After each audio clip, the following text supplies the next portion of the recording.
Howdy and welcome to Bamberger Ranch. My name is Aldo Leopold. I'm the director of the Texas A&M Natural Resources Institute, and we're going to continue our Leopold Live series here at Bamberger, continuing to talk about the 5 basic tools introduced by Aldo Leopold, the father of wildlife management. These 5 tools include cow, axe, plow, fire, and gun. And what we hope to do in the upcoming months is show you how those tools can be applied, but with very specific projects and objectives.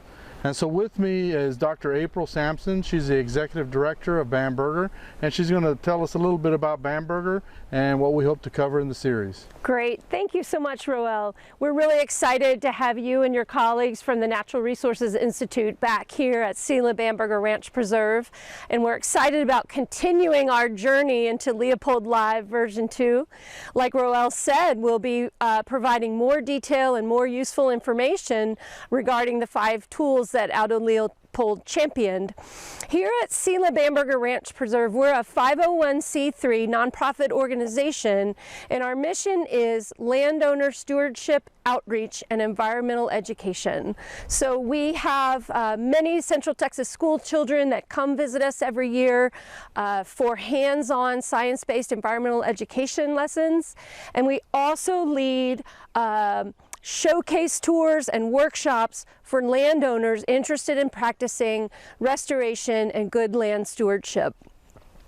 So we're very happy to be partnering with Natural Resources Institute, and we know that you'll benefit a lot from the information that we are going to be talking about during this new version of Leopold Live. So let's go ahead and get started. Great.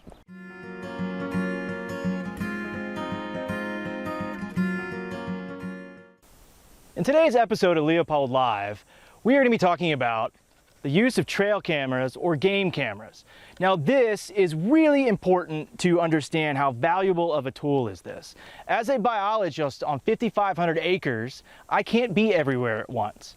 Our coworkers can't be everywhere at once. So there's no way to actually survey the entire property with just our eyes. It would take too long. These wildlife cameras really serve as an extra set of eyes for you. Plus, it provides that nice set it and forget it moniker. Now, game cameras or trail cameras come in all shapes and sizes. You have the cheap ones that like we use here on the ranch, and then you have the expensive brands like Reconyx, and they even make them now where you can have cell signal, and when they're triggered, they'll send an image or video right to your phone. So all of this comes down to your application. But these game cameras and use of these game cameras qualify you under that wildlife censusing part of your wildlife valuation. So the censusing is really important, and we'll talk about how to use this for deer in a minute. But really what I want to start talking about is the components of the camera and the placement of the camera. All of these cameras, whether they're Reconyx, Bushnell, or one of the other companies, is going to have 3 main parts. You are going to have your infrared light, you're going to have the actual camera itself, and then you've got the case. And the case is important for your application because not all cases are created equal.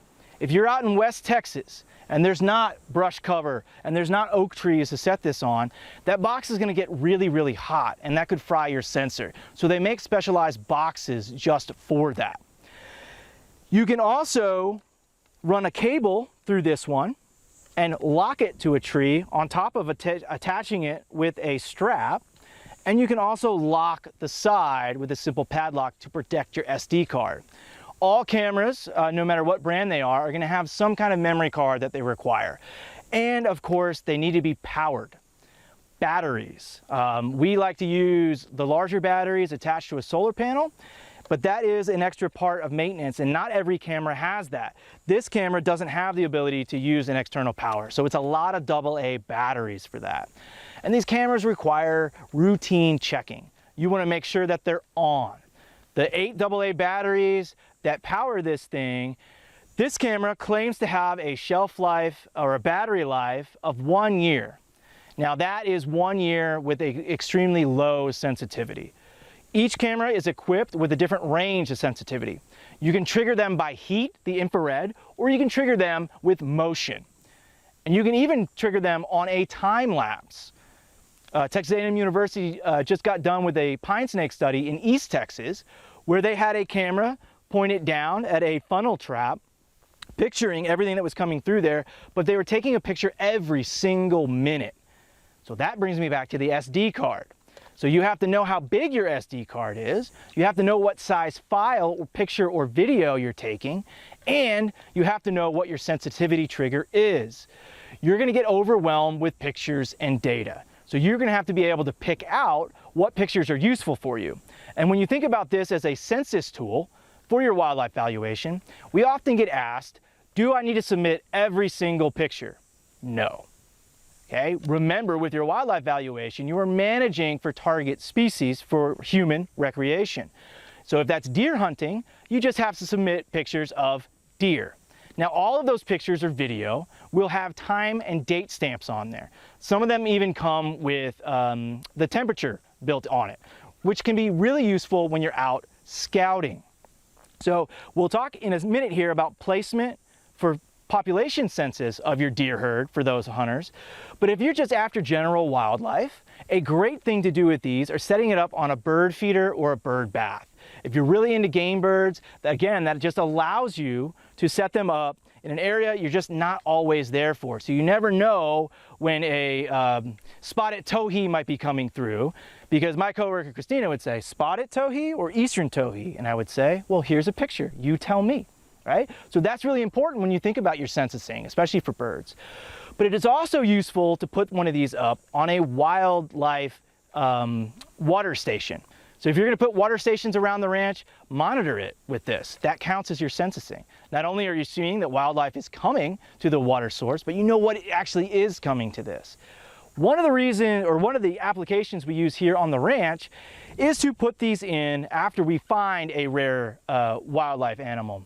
Ranch manager Stephen Fulton was actually able to track a badger back to a hole, and we were able to put this camera on that hole, and we were unable to find the badger to come back out though, but we found armadillos, there were rabbits. That one little hole at the base of a tree had a lot of wildlife.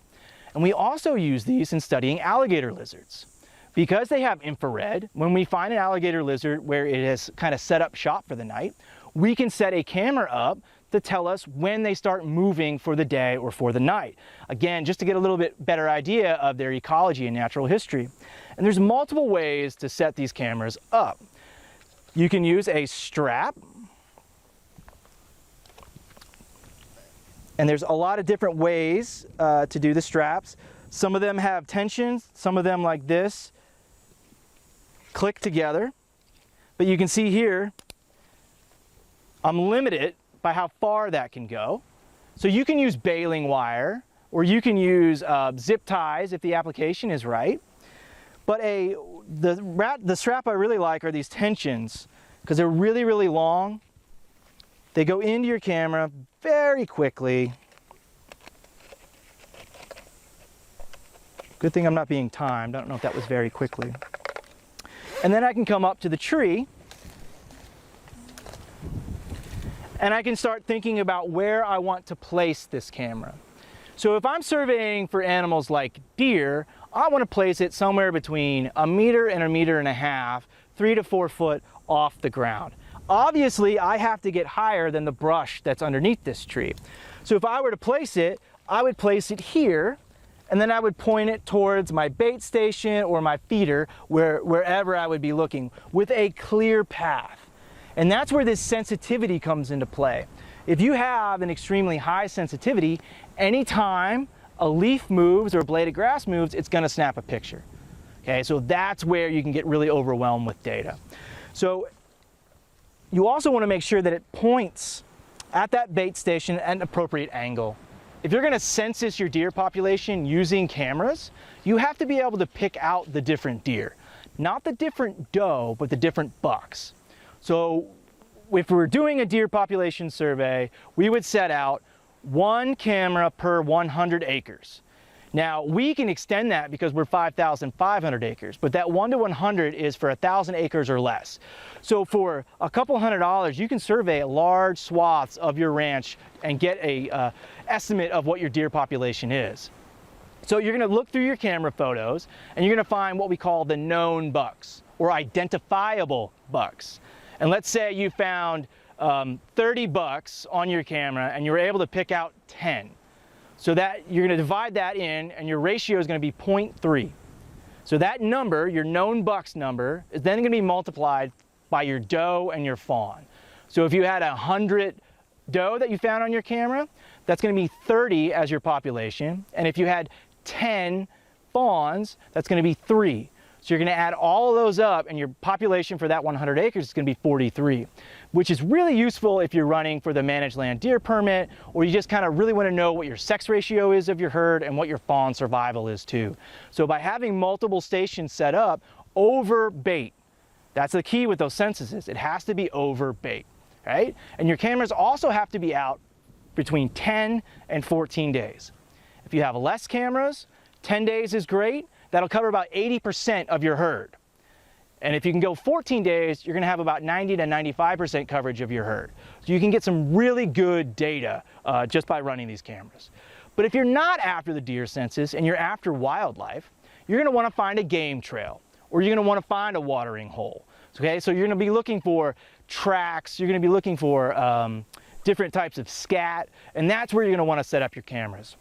And when you're setting that up, an application like a strap might not be the best thing for you. What I really love for surveying lizards or for surveying other wildlife are these flexible tripods that you can get at your local camera store or you can get online, and they kind of wrap around whatever you have around. So if you have a T-post that just happens to be out there or a fence line, you can adjust these, and this one happens to have a ball head on it, so you can point that as need be to where you want to point it. Here at the ranch, not only do we use the game cameras for our deer population, we also use it for quail. And we set up nesting surveys, and we have nesting routes too that we set up these game cameras to see what predators are coming. We'll set up dummy nests using chicken eggs to see why our quail populations in certain pastures aren't as big as we would like. And so we'll run these with those cameras, and that's very useful because that also kind of gets a hold of your predator composition as well. So game cameras not only are being used by hunters, but they're also being used a lot extensively in research and wildlife managers as well. So where do you think the best place on your property is to set up a game camera? An important side note to when you're setting your camera up is you want to make sure that that camera lens is actually pointing to where you want it to go. If I were to just attach this to the tree, I need to check that that lens is picking up where I want it to go. 90% of the time when you're using a product with a strap, you're going to have to use something very technological like a stick to prop it to actually get it to go. Sticks and rocks work wonders, so keep that in mind. And it's another good thing to carry an SD card reader that hits up to your phone so that you can check placement right away and make sure you're getting the shot that you want. So here we are on the other side. Now you're getting the camera view that we would have. And this area here is where I would set up that bait station for the deer. Behind me, there's a nice thick vegetation where the deer not only will come out of there, but it provides a nice backdrop to be able to pick out individual deer.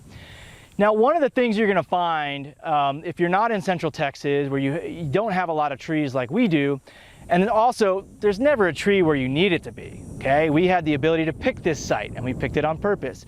There's a lot of different ways to set those cameras up. You can mount a post in a 5-gallon bucket full of concrete, then it's a portable camera station.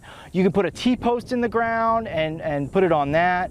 So there's a lot of different ways to do it. It doesn't always have to involve trees and tripods.